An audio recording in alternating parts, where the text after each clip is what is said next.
Welcome back to my channel. If you are new here, my name is Heather McCarthy, and in today's video, I'm going to be sharing our Abeka preschool routine.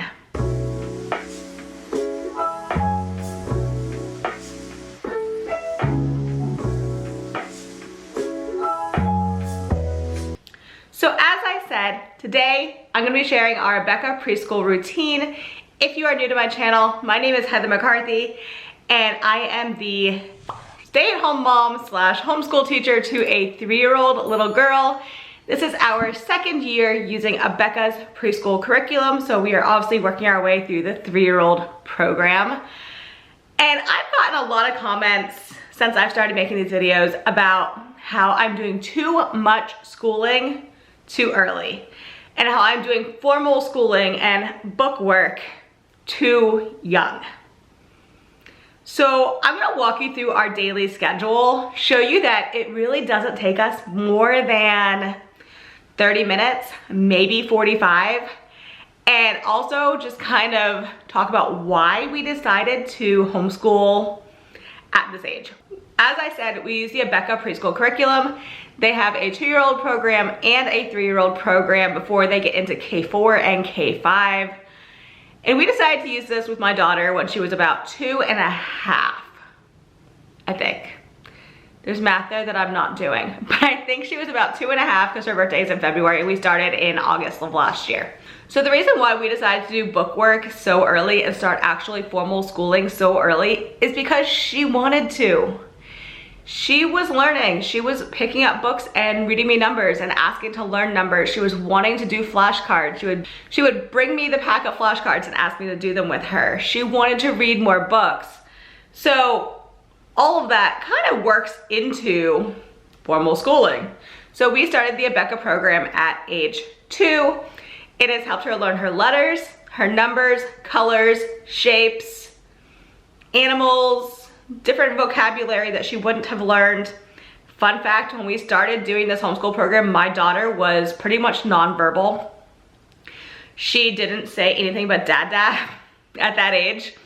And we started speech therapy at the same time we started school, and now her vocabulary is actually quite shocking even to me. So I do feel like this has been very beneficial to us. It helped her learn a lot, and it helped expose her to language and vocabulary that she doesn't hear around our house very often.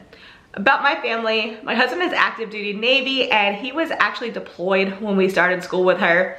So I believe this is where some of the speech lack of development came into play. It was just always me and her, and she didn't hear a ton of talking. She didn't hear adult interaction. She didn't hear adults talking very often. There was COVID, we weren't leaving the house.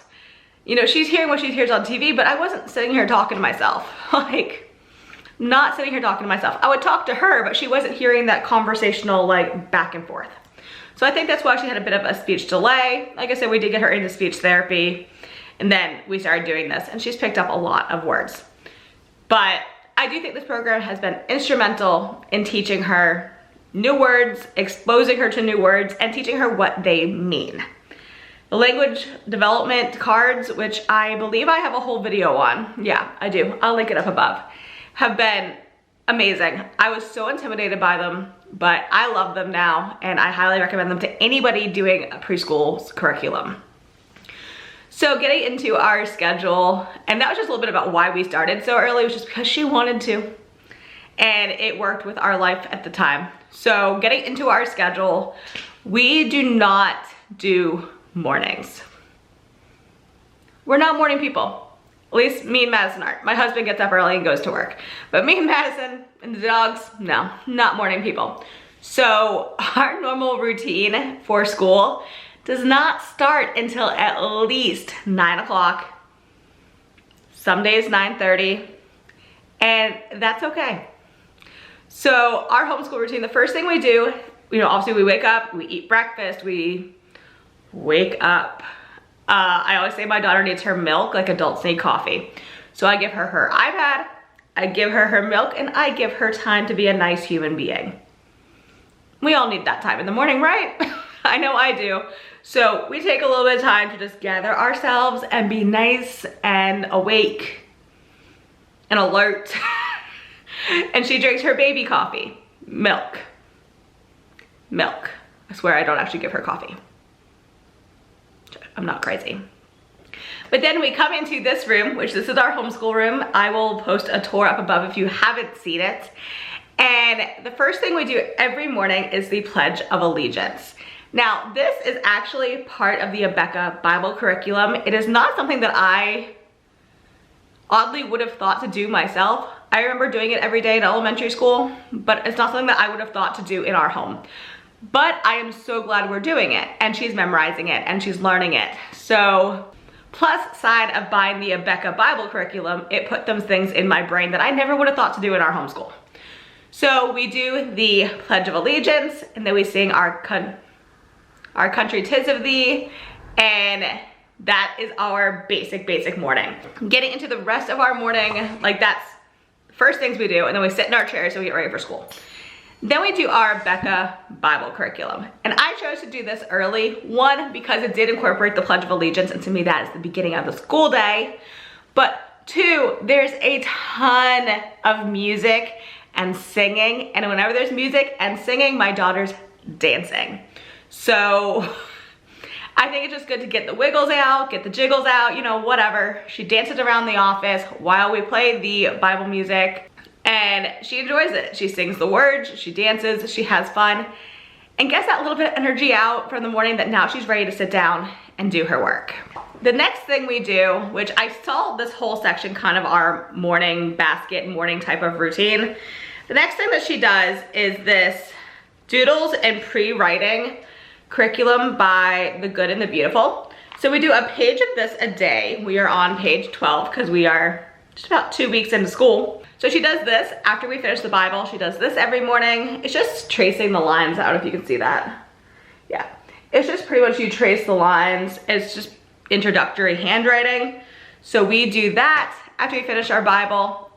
All of that together takes maybe, I think Bible takes the longest, and that's like 15 minutes. So add that in, and it's maybe 20 minutes to do all of that. And then we take a break. And this is where I feel like people think that we like, oh, you just do it straight through and you don't stop, and you just have this kid stuck in a chair for hours, and I don't. Here, we take a break. We go to the bathroom if she needs to. We're potty training, so bathroom breaks are a must. We get a drink. We'll go get my soda, her milk, her water, whatever. We'll say hi to the dogs. If she wants to take a little bit of a longer break, we'll play some games on her iPad. We'll watch Mickey Mouse on TV. We'll read a book. So we take a break after we do our morning basket before we get into our actual curriculum. So once we get into our actual curriculum, we come in here, and it depends on the day what we're going to do, because each day is different. Abeka Preschool is set up so that you have letter introduction on Monday, at least for the 3-year-olds. I think it was this way for the 2-year-olds, but the 3-year-olds, it has more of a phonics base where you're learning the letter sounds. So on Monday, you have learning the animal, it's animal alphabet friends. So you learn the animal on Monday, you learn the sound the letter makes, you see the uppercase and lowercase letters. So all that is Monday, and that would be the first thing that we do. We come in here, always the first thing that I touch is whatever is for language arts. Phonics, letters, vocabulary words, stuff like that. So, like I said, on Monday, it's always an animal alphabet friend and introducing a letter. The rest of the week, Monday, Tuesday, Wednesday, Thursday, and Friday, we introduce a word that starts with that letter. So that would be the first thing I do, is always the language arts portion. After we do the language development card, so this week we are doing A. So we have apples, ants, astronauts, Africa. Sorry if you hear someone mowing their lawn. Welcome to Florida. But yeah, so we'll go through all the A words. And after we do our word of the day, we will go in, and there's usually a worksheet for this. So there is an A worksheet on Wednesday and Friday, and still more vocabulary, more phonics lessons. So we do that on Wednesday and Friday. On Tuesday and Thursdays, you have math. So on Tuesdays and Thursdays, we do the math worksheet. All in all, I would say that takes another 10, 15 minutes to do the language arts. I mean, it's literally language arts, reading. Let me see the card for this week. All right, we're gonna look at Africa. So for the language arts for this week, for one of them, this is the card for Africa. You would just read this page, and on the back side, it's just some games and a poem. So really, there's not a ton of reading. I would say these readings take me maybe 5 minutes. You ask the questions. I play some of the games. I don't play all of the games. The way Abeka is written is it is written for a school environment. So it's assuming you have more than one student. So a lot of the games don't quite work at home, but I do the ones that will work at home. So doing the language arts, that's another 15 minutes. Let's call it 15.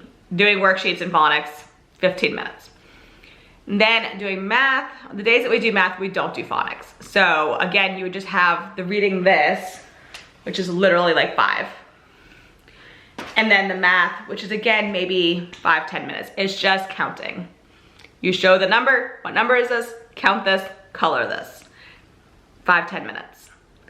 And then after that, there's some skills development. Usually this is where you put in an arts and craft or a morals lesson type of deal. Again, nothing takes more than 5 or 10 minutes. It's pretty simple. Usually cutting, gluing, coloring. A lot of it's mommy work, not kid work, but so all in all, I would say our lesson takes us, figure about 15 minutes for Bible, 5 minutes for handwriting, that's 20 minutes. Let's just be generous and say 20 minutes for phonics and language arts. So that's like 40 minutes. And then skills development, 10 minutes. So it takes us a little less than an hour. I would say between 45 minutes and an hour to get through the entire curriculum for the day.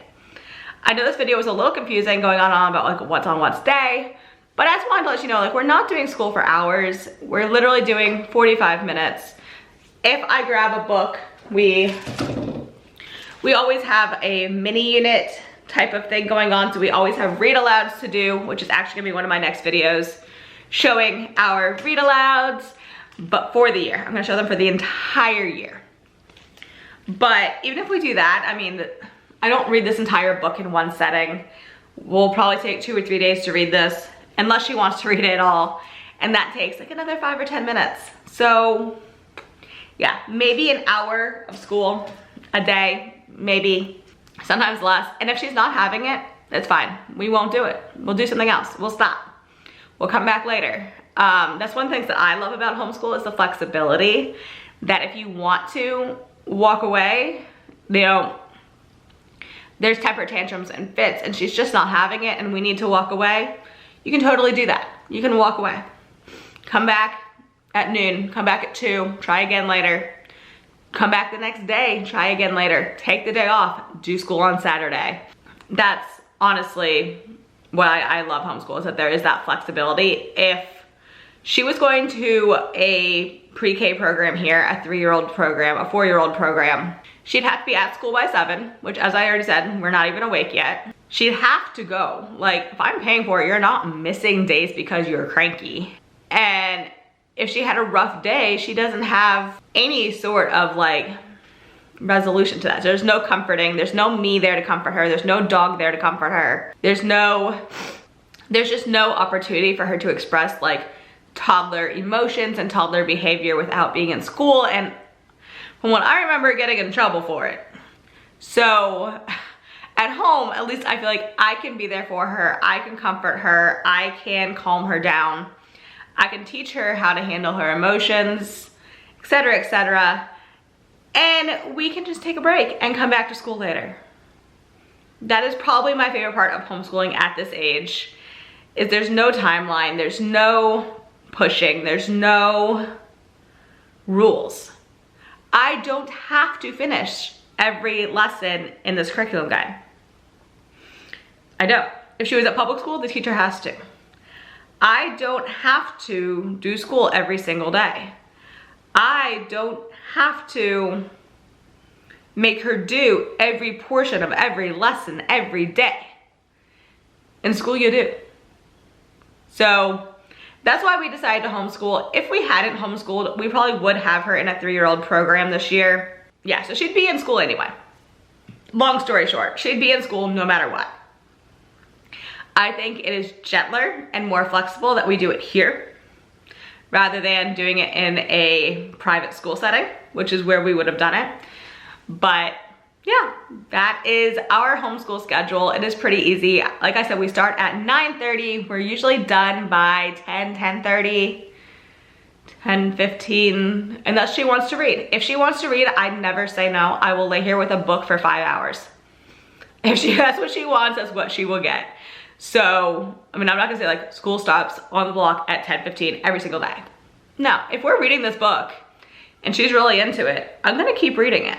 If it's noon and I'm still not done that book, but she's still interested, I'm gonna keep reading it.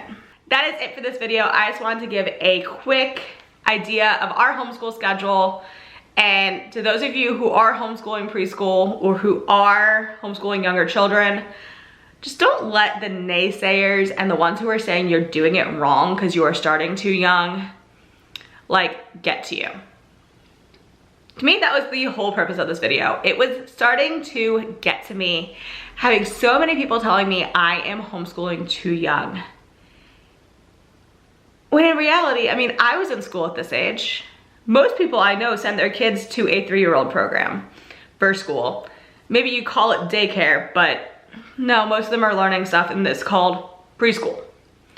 So yeah, don't let the naysayers get to you. Just do what you're doing. You're doing what's right for your child. Know that you know what is right for your child. No one else knows you. Nobody else knows your situation. Nobody else knows your kid like you do. So I hope you guys enjoyed this video. Give it a thumbs up if you did. If you are new, make sure you hit that subscribe button down below. I have new content every Tuesday and Friday. My next video will be showing you all of our read alouds for the entire year. Don't physically have them all, but I'm gonna show you pictures and tell you what they're about and tell you how we planned out our year's worth of read alouds. And yeah, comment down below, introduce yourselves, tell me what age were your kids when you started homeschooling? Did you start younger? Do you start older? Tell me all about yourself, your kids, I wanna hear it all. But it was great talking to you guys today, and I will see you in my next video on Friday. Bye guys.